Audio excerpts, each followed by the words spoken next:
Hi, everyone.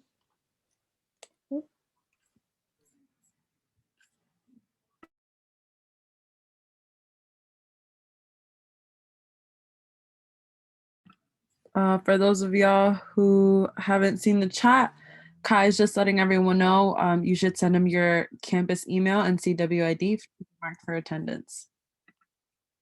How's everyone doing?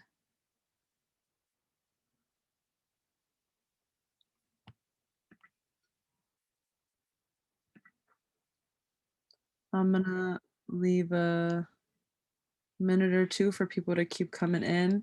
Hi, Sarah. Nice to formally meet you.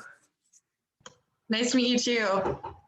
The e-board and I guess we'll introduce ourselves real quick. My name's Melanie. I'm Alexa. I'm the VP. I'm Kiara. I'm part of the public relations.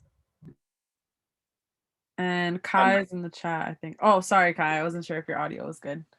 Yeah, I'm typing in things and my keyboard is extremely loud, so I don't want to disrupt the flow of anybody's talking. I'm the secretary taking attendance. Yeah.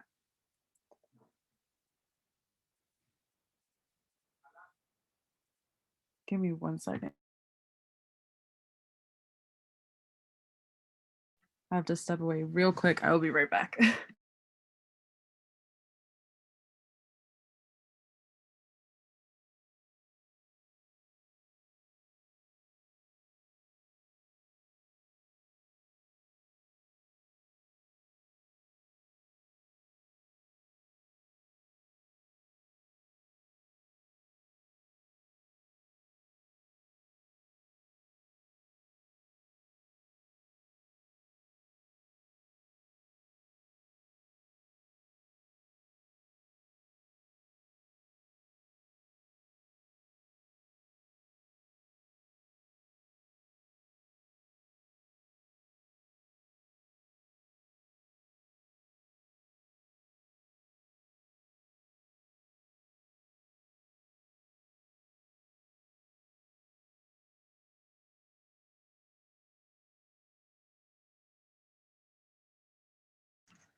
Hello. Okay, I don't see anyone else in the waiting room. So Sarah, let me give you a quick introduction. So today we have joining us a representative from the Students for Social Justice, and Sarah will be talking to us about some basics about the organization itself. And also, of course, the general theme for today is volunteer opportunities. So she'll be sharing that with us. So Sarah, I will hand it over to you now. Thank you, Melanie. So I'll just do a quick cover of what SSJ is, and then I have a bit of a guide prepared for volunteering. So SSJ, we're not a school org, but we are mainly associated with Montclair State, because most of our students are Montclair State students. But we do have students who don't attend school anymore or have graduated. So we're pretty much open to anyone. We mainly are an educational group. We host weekly meetings where we usually have a speaker come in and talk about a specific issue. Today, actually, I'll give a quick plug. We have Dr. Conley, who works at the school, who's going to be talking about performative activism within feminism. So #feminism, that idea. So that's part of our sort of Black History Month series, because we're specifically talking about how it relates to Black feminism, but it's also leading into our Women's History Month. So that's usually what we do, is sort of those sort of meetings, educational things. I don't really know how else to describe it. But we do other things as well. I mean, we do fundraisers and actions. We work with local community orgs. So we work with Our Revolution and J11th for Change to host different things. And a lot of our people have interned with different politicians and groups. So that's sort of what we do. Getting into volunteering, I do want to say I plan on expanding this list past your typical volunteering, because I assume most of you, if you're in a club like this, which is very, I mean, it's called multicultural psychology scholars, so I assume you guys want to do more than just, write cards to old people, which is a great thing. We totally support that. But so I'm going to give some options in addition to that. I did create a guide, which I'll share with you guys. It was a great excuse for me to make one because our club probably needed it. Here, I'm copying the link.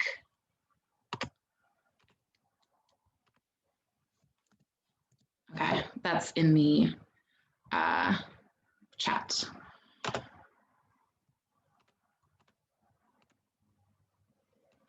So you don't have to look at it now. I mean, you can. I'm going to go over everything on it, but just so you have that for the future, that's there. Essentially, the beginning of it is the sort of traditional options that you're more maybe used to. So like going to your church and asking for volunteer opportunities, your food bank, hospitals, libraries, blood bank, et cetera, whatever's on there. And I'll talk about a few specific of those. Oh, are you sharing? Thank you so much. Yes, so those are great because they are probably local to you and they're only really helping people that are local to you. So we love that. We love local action. I'm going to talk about specifically, let's talk about hospitals first. I think hospitals, I just want to give a warning to everyone because it can be triggering to work in a hospital. I volunteered in a hospital. I volunteered at a children's hospital, and seeing small children dealing with disease is a very emotional thing. So if you're not really prepared for something like that, I don't really recommend that. I don't know if I was necessarily prepared. It also requires a lot of testing. So if you take any drugs or you have any background checks that maybe wouldn't be great, that's also not the place for you. One of the great ones that I like is the literacy program that PD Green offers, which is a club at our school. They work with convicts in prisons. So people volunteer their time, they go to prisons and they teach convicts how to read, how to do math. It's very like simple subjects, because a lot of these people haven't acquired those basic skills. So that's a great one. They have an Instagram, which I'll plug later, I think. School orgs, I mean, this is a great example. You're already doing the bare minimum, by the way, by being in an org like Multicultural Psych Scholars, by attending meetings like this. So, I mean, I don't know. I feel like there's a lot of pressure on yourself to do more. You're doing it. You're doing great. State or county run volunteer centers. So we'll get into this later with AmeriCorps, but this is a great one for, again, like local action, but very organized. So with hospitals or libraries, I find, you're kind of just doing whatever they can think of that day. There's not a lot of thought going into it. But with state or county run volunteer services, you can usually do a good deal of things that are like actually planned out and are going to lead to something greater. And nonprofit orgs, Volunteers of America is a great one, although I think they're only local. The building is in New York City, so unless you live close to that, I don't know if that's a great one. Is there any questions about traditional options before I move on? I know that was a very bare bones discussion of it, but okay, nothing? Okay. So integrating the spirit of volunteerism. So this is probably something you've seen a lot since, especially the protests for Black Lives Matter, is just like small things you can do every day in the spirit of volunteerism, which is like buying in support of causes. So if you really believe in like US made products, it's on you to buy those products, that's up to you. Same thing if you want to support like Black artists, like go on Etsy. There's plenty of Black artists selling their stuff. TikTok, I know that's like, it's becoming something, unfortunately, in our society, but you can definitely go on TikTok and find like 8 Black artists on your feed right away who are selling their goods. Reposting and amplifying voices of people in those communities or who are advocating for those causes. And I mean, we follow a lot of people on our page. I'm sure Multicultural Psych Scholars does too. But if you just like go to an org you like and go to who they follow, you already have so many people that you can go to. And some of them will be organizations who have volunteer opportunities as well. So it helps. It's like research, I know it's really basic, but joining email lists for national orgs, I know that sounds so easy, just like going on someone's page and saying like, here's my email, but that will get you information. And I mean, a lot of them have local hubs, which we'll talk about in a minute, where you can do action that's local to you. So that one's great. I gave the example of Grassroots, which is who we're affiliated with, or at least we were. I don't know if we're still affiliated with them actually, but they're called Grassroots Law, and they work to defund the police. That's their goal statement. And so they have a lot of local action that people take. They work with a lot of high school students actually. So if you wanted to probably even offer mentoring those high schoolers, in a local high school to you, they'd probably be great with that. And that's a great way to volunteer your time, and then traveling with programs like WOOF. Does anyone know what WOOF is? Because no? Okay, WOOF is one of my favorite programs. It's basically like Airbnb, but you stay on a farm and you work the farm, but all of the farms that are on their list of like places to go are organic farms. So just inherently by doing something like that, you're supporting a great cause and you're getting experience. But it's also, you get to travel. I mean, maybe not now because COVID, but eventually I think that's a great program to get started with that integrates it into your life. You're still traveling, you're still having fun. Okay, going a step further. So this is what I was talking about where like, I don't want you to get overwhelmed.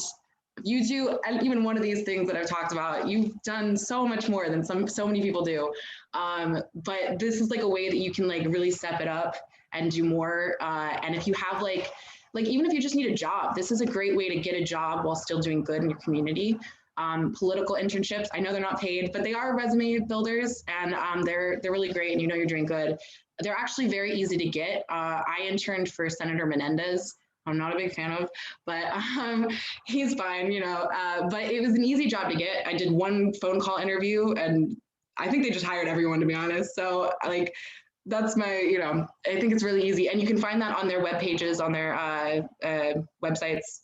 And campaigns specifically, they do definitely hire everyone because they want volunteers. And with something like that, it's up to you how much you take on. If you just want to call 2 hours a week, like make calls to citizens, you can just do that. If you want to organize entire rallies, you can do that. Like there's so much movement within a campaign that, it's really up to you how much you put into it, how much of your time. Translating or clerking for a lawyer is another great one. The clerking would definitely be a job. That's a way, if you want to get paid and still be proud of your work, that is a great way to do it. Find a lawyer that you respect, that you like, or whose work you like doing, like immigration law, human rights law. I worked for an employment law agency, so we dealt with like discrimination with like women, or a lot of Muslim people would get like comments, so they'd come to us and they'd sue. It was great. I loved it. So that's a great opportunity to get paid. Translating, you could probably find a paid option, but if you speak even like any language, as long as it's like a conversational amount, you can translate for a lot of these immigration lawyers who work in New Jersey specifically is a big one, actually. I know the South Asian community is pretty big. So if you speak any of those languages, obviously Spanish is always a need. Eastern languages are becoming more necessary, like Ukrainian, Russian, whatever. And Catholic Charities is an organization who we specifically had speak with us at one of our club meetings. We had a lawyer, Angela Pace, who volunteered with them at the border. She came and talked to us, and she told us, translators are needed, they're necessary, and they're always in demand. So they're great. And also, I want to point out, here's a good thing, is if you don't have a skill now, volunteer your time toward gaining that skill. You know what I mean? Even if it's not like actually with an org now, learning Spanish, learning Mandarin, whatever, that is you volunteering your time, even if it's not current. You know what I mean? It's definitely useful. AmeriCorps, so that gets into, I was talking about earlier, the local or the state or county run volunteer centers. AmeriCorps is a big part of that. They are essentially like, I don't know, you volunteer for them, but it's a job. You get a stipend at the end, typically, that can go towards your education or toward anything. Sometimes they pay for like living costs too. It's, it's really dependent on the job, but it's a pretty good program. There's jobs in all sorts of sectors, from like agriculture to teaching to whatever. So that one's a really good one. Have you guys heard of that one before? I feel like that they come to campuses a lot to promote. No, okay. And then the next one's the Peace Corps, which is obviously more of a commitment. That's 2 years of your life, right? Spent in another country, 3 months before that learning the language. But it's a great option.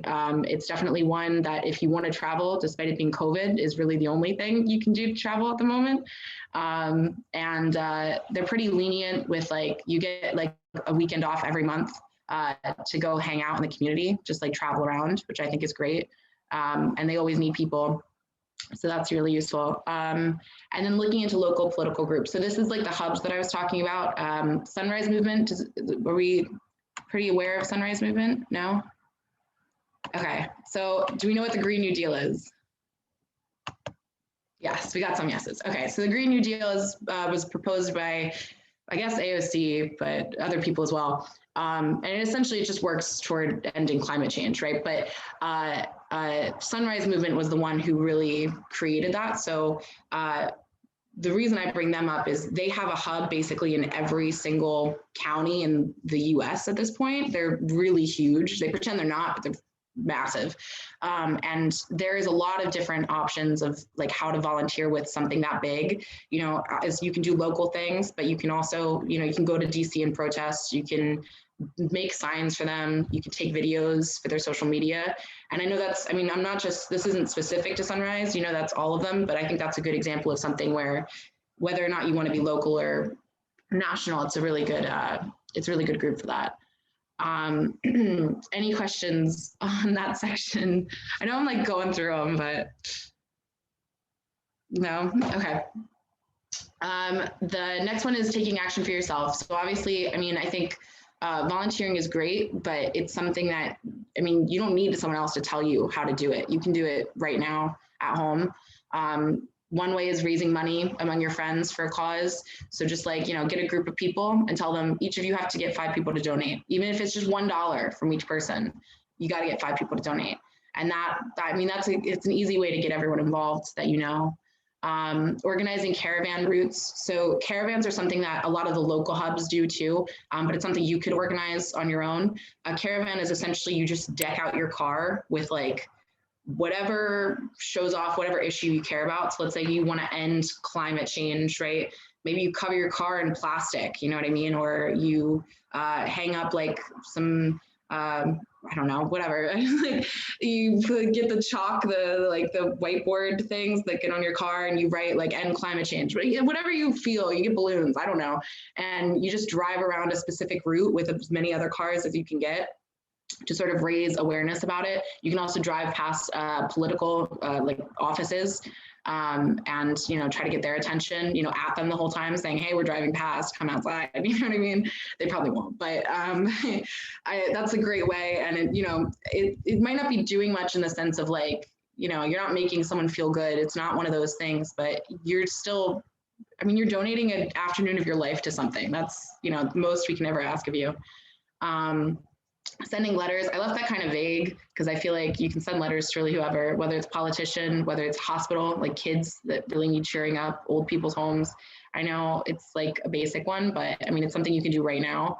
And it also helps the USPS, which we always support. We love them. Creating care packages, same thing. I know whenever I'm out on the street in like a city and I pass homeless people, I feel bad if I don't have something to give. Just carrying like a little care package with like a toothbrush or socks. Socks are always desperately needed. It can make a big difference to someone. Yeah, I mean, I'm sure you're all aware of like most of those, but I think those are helpful. And then the last page I have is just like how to research issues, because I think sometimes we get stuck in the weeds of like, how do we find an org that we care about and who are supporting the things that we care about? And I think an easy way, yes, send letters to prisoners. Thank you, Kai. Yes, that is a great option as well. Sorry, I just read that. Yeah, so I think researching it can get kind of scary. It can get a lot, but if you start with this process, I think it's a bit easier. At least it focuses you a lot. So for instance, if you go on govtrack.com, it's a great website. You can search in basically any issue that you care about. The example I gave here was like environmental issues, and it'll give you a list of bills that are currently like have been brought to the floor, or they're being voted on, or whatever aspect or whatever part of the process they're in right now, but they're current, right? They're not like old things. And you can look at those, find ones that you support. So the example I gave here was a bill, HRES 69, which wants to establish a national biodiversity strategy for protecting biodiversity. It's a pretty good bill. You know, I think most of us would support it, hopefully, right? I try to keep something generic, you know. You know, you can see when you search that, now you can look up like who supports that bill, who's doing a letter writing campaign to support that bill, which politicians are supporting it specifically, because, you know, if you want to donate your time to a politician, like campaigning, that is a really good reason to want to do that, is because they support the bills you already like. So the one that I found here, literally it took me 5 seconds to Google search this. So that's what I'm talking about, like ease, was I just looked up this specific bill and then letter writing campaign, and then Beyond Pesticides came up as an org that's working on a letter writing campaign for them. And obviously that's not the only thing they do tons of stuff. But so if I was really interested in this, Beyond Pesticides would be the place that I would go to see, like, I joined their email list, you know, I would look at their action page, which they did have. They had a bunch of resources for up and coming activists in like local communities. So if like you were doing something on your own, so that's, you know, that's great. Yeah, I don't know. Is there any questions? I know I've been talking a lot. I have a question. Yeah. Is there anything about volunteering that you wish more people knew? I guess two things. The first of which I've been repeating a lot, which is that the least amount is still a lot more than a lot of people do. So don't feel bad that you're not doing enough. I feel bad all the time that I'm not doing enough. And then I look at I look at it on paper and I'm like, no, see, it only takes up like half a page or whatever. Like, you know, like you come into your weird mind thing, and it's not about what's on paper. It's about how much good you're putting out into the world. And as long as you think of it that way, you're always doing enough, hopefully, right? So that would be one. And then two, I guess, we have to be respectful when we're volunteering, I think, because it's a difficult thing to do right. It feels like a lot of the time, like it feels like, well, if we donate our time to this, then we're not donating our time to this, right? And I think as long as you're treating it like it's the most important thing at that time, like when you're doing it, you're being respectful of it. I don't know how to like, so like if I'm raising money for a food drive or whatever, right? I can tell myself, you know, oh, maybe it'd be more impressive if I did this, or it might be better for the food bank if I did this instead, or whatever. But as long as I'm looking at this as this is what I'm doing, and I'm going to spend all my time doing it the best I can, you're doing it great, you know? So yeah, thank you for the question. Anything else?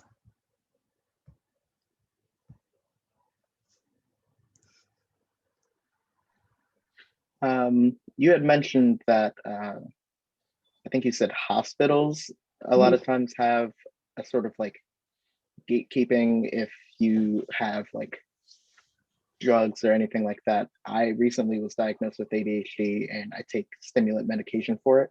Mm-hmm. So does that sort of count, or would I be able to like talk to them about something? That's a like good that? question. I think I would definitely ask. I think each hospital probably has a slightly different policy, unfortunately, which is really irritating. But mostly I was talking about illegal drugs, obviously.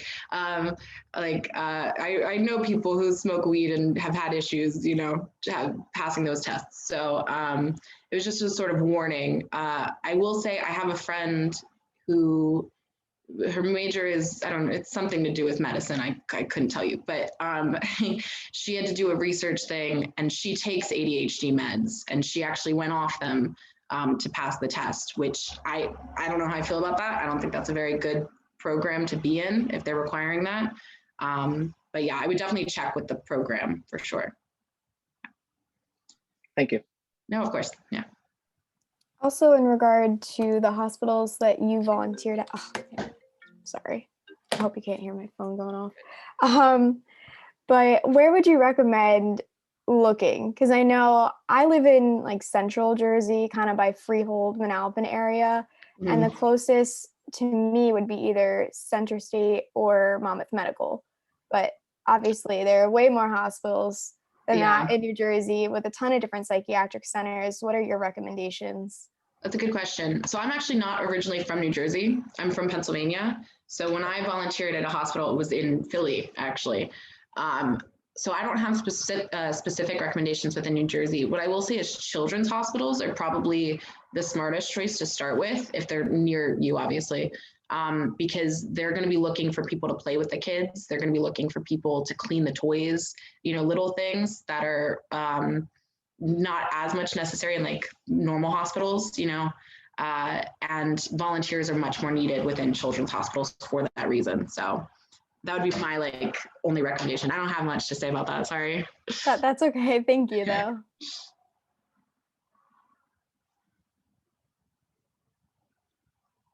Any other questions? I have a little thing I can say about networking if you want.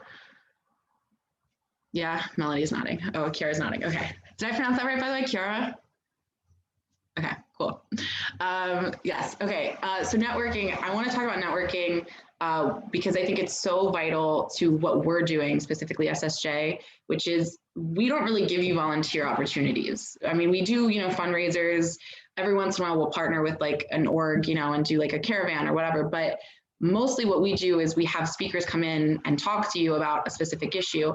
But what that allows for you to do is make a connection with that speaker and form a relationship with them. So, I mean, like I was talking about with the Catholic Charities person, Angela Pace, who came in, she was a lawyer who worked at the border.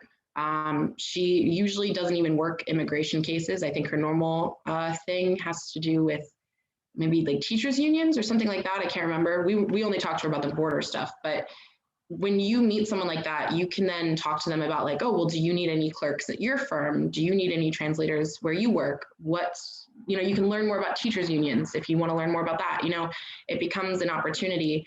And I think like with any job you take as far as volunteering goes, I mean, if you want to integrate it into your life further, obviously, if it's just like 2 hours out of your week that you like just want to, know that you're doing something good, that's great. Go do that. But if you want it to be a part of your life, you have to consider like, who am I talking to right now and how can they get me to a place where I can do more? You know what I mean? And I think that's something that's really important. And a lot of my go further ones were about that, basically, like the political internships and I already forgot what was on my list, but you know what I mean? So I think networking is a really a big part of not feeling like you're doing too little. It's good for your own security. Yeah. That was my little bit. Sorry. I think you went over everything extremely thoroughly, so I don't have questions at the moment about this in specific. But I do want to know what SSJ is up to right now, because I know you guys recently have had fundraisers and things like that going on. So if you could share a little bit about that with us, that would be great. Sure. Let's see. So, I mean, today we have our meeting on performative activism. Who's to say what's going to happen next week? I can't remember. I have a terrible memory. That's why I made this guide. I was like, otherwise I'm going to be shooting blind. I know next month, so I guess in a week, probably, right? We're celebrating Women's History Month, which should be big. We always love to get posts from people. If you guys ever are on our Insta, we love getting sent like information about things, even if it's just like, oh, here's like the definition of, I don't know, oppression or whatever. Like we love that. We think it's so interesting, and we like seeing what people have to write about stuff. We'll probably be doing another fundraiser in March, but I don't know if we know the cause yet. Yeah, I don't know. I wish I had more to say about like what we're doing. You didn't pick the right person for something like that. Gabby should have been here. She's great at promoting us. I'll make sure to reach out to her. She said she might be able to pop in towards the end, but I know she works, so yeah, we'll see. But hopefully she can. But no worries. Thank you for sharing all that with us. That was no, of course. Thank you. Does anyone have any other questions for Sarah? I do have another question. Shoot. When it comes to networking, I've heard in the past that like it's always good to come with questions. How do you have any recommendations on how to come up with good questions for these people that you want to network with? That's so funny because it's kind of like a paradox, because you've just asked a really good question. So I already know that you're good at coming up with questions. So I kind of feel weird telling you how to come up with good questions. You've got it. You're there.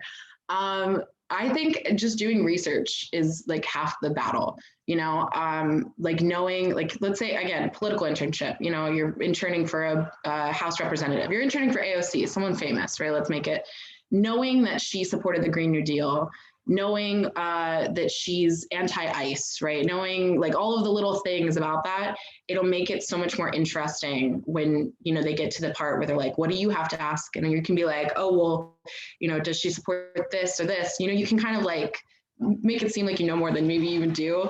And that's always useful in terms of impressing people.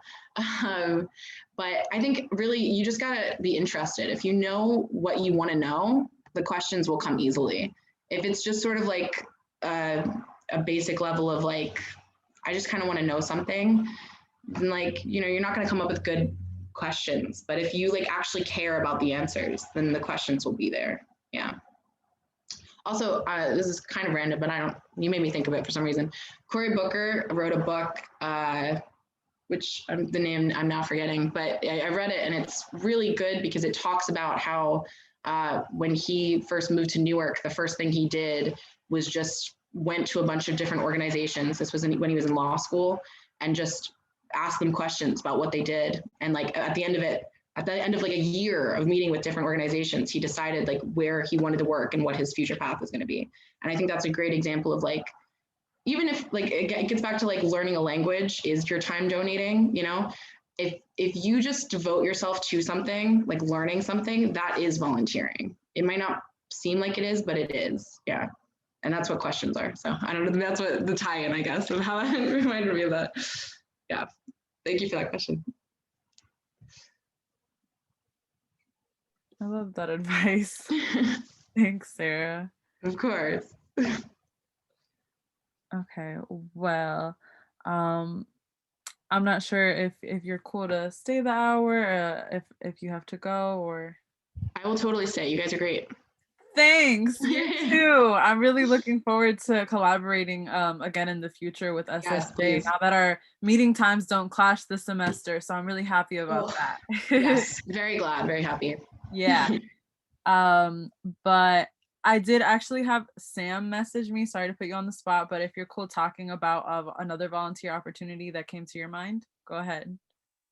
Yeah, sure. So like I guess like with like preparing for grad school, I know a lot of them say like you need like volunteer experience. I know for me like it was definitely hard to find something, you know, that's online because a lot of places are not really doing volunteer things. So I found like I guess like a charity type organization where we help seniors. They call up on a hotline, you answer the phone, and you kind of just provide like someone to talk to them with their mental health concerns or whatever else. And sometimes we refer them to different services and stuff, but we're always looking for volunteers. It's only 4 hours a week. You can do it from your bed, your bedroom. It's very easy, and they pretty much take everybody on. And being a psych major or anything like that is always a plus when they're looking. So if anyone's interested, you can just message me privately, and I'd be more than happy to share the information with you.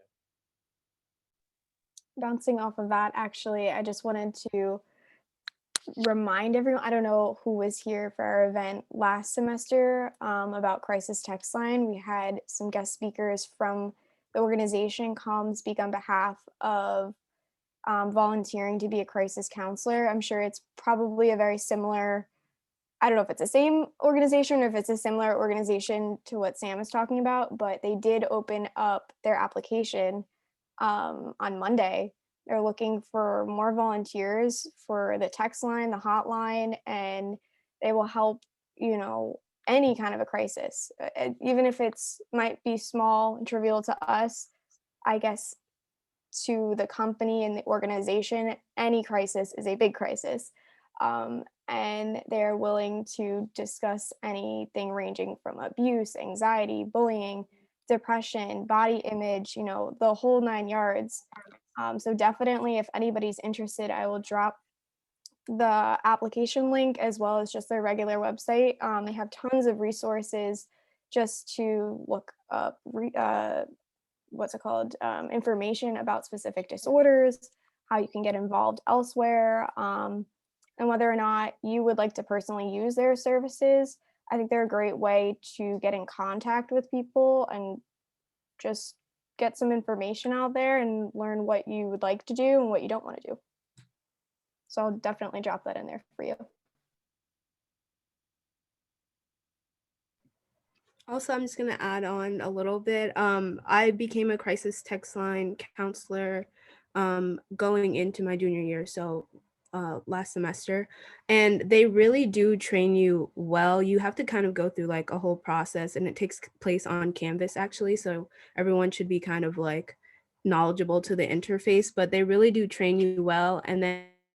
And once you're on the platform, you have access to different chat rooms.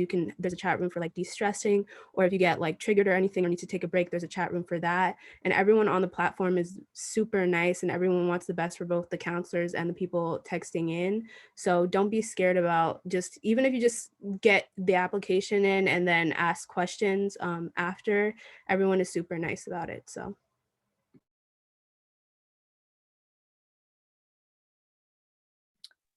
Sam, you raised your hand.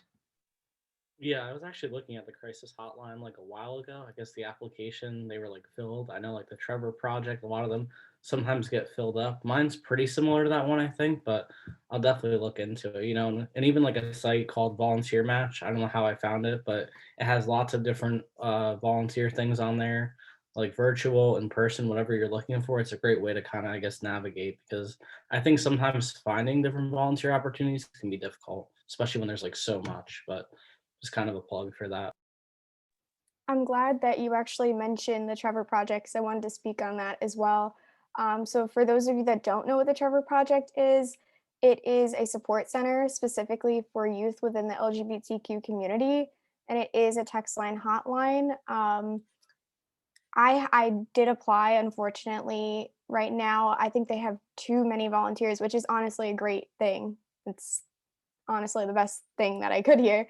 Um, but for anybody that would like more information, I'll definitely drop that link as well. They have tons of resources, and I wish I could get to know them better, but definitely, I'm sure is a great organization to get involved with. Jumping off of that, I did have one more specific resource to share with everybody. Sorry, Sam, I just saw you raised your hand. Actually, I'm going to pull up the website for it, so you can go ahead. Yeah, I did apply to the Trevor Project too. I actually like emailed them directly, and they just said they had so many different applications. So I think a lot of the time it's harder to get, I guess, like a volunteer thing for all these bigger organizations because there's so many people applying. So I don't know. It's just kind of difficult sometimes. But I'll definitely apply again to see what happens. You never know.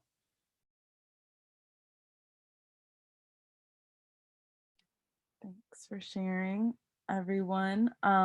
So if any of you are local to Essex County, I know I am.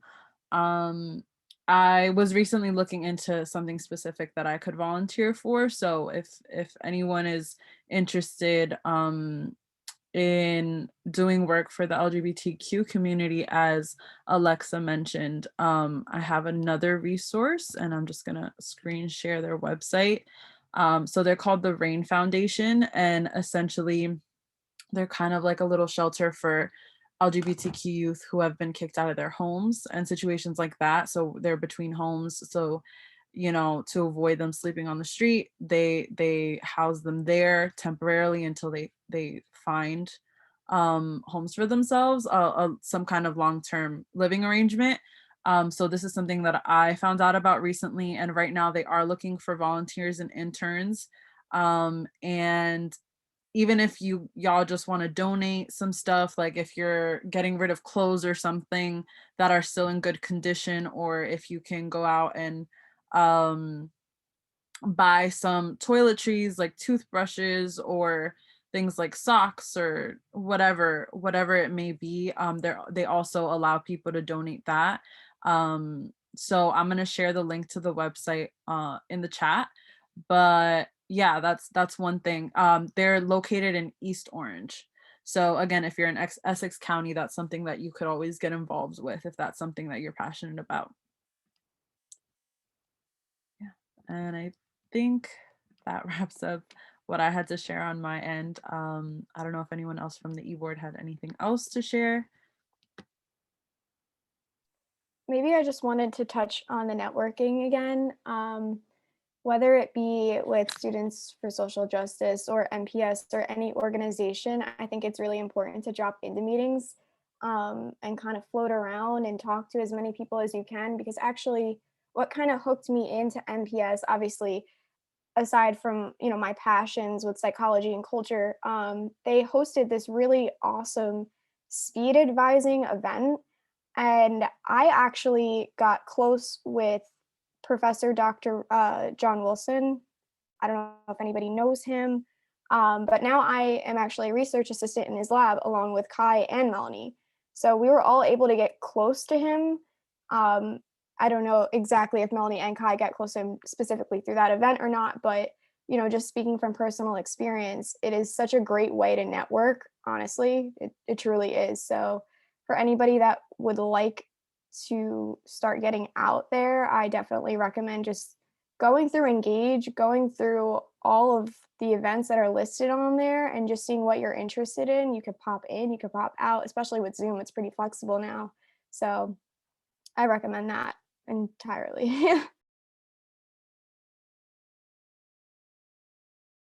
Yeah, never underestimate the power of the orgs that we have on campus. It's a lot of resources. They're always, trying to put out as much information as possible. We're all trying to help each other succeed. So it's great to, get involved and see what's going on with the orgs on campus. So yeah, that was a great point, Alexa. Okay, I think that pretty much wraps up what we've got today. But thank you so much, everyone, for joining us, especially Sarah. Round of applause for Sarah. You did it. That was a very informational session. I really appreciate you joining us, and I'm excited to work together again soon. Me too. Thank you so much for having me. Yeah, absolutely. So for next week's event, correct me if I'm wrong, that'll be our Women's History Month event, right? Which Alexa will be leading. So definitely, if you're available next week, we'll see you at the same time. So see you next Wednesday and stay safe, everyone. And yeah, hope you enjoyed today's meeting. Thank you, Sarah. Bye. Thank you so much. Have a Thank good you. Take care, everyone. Bye, Thank everyone. you. Thank you. Thank you.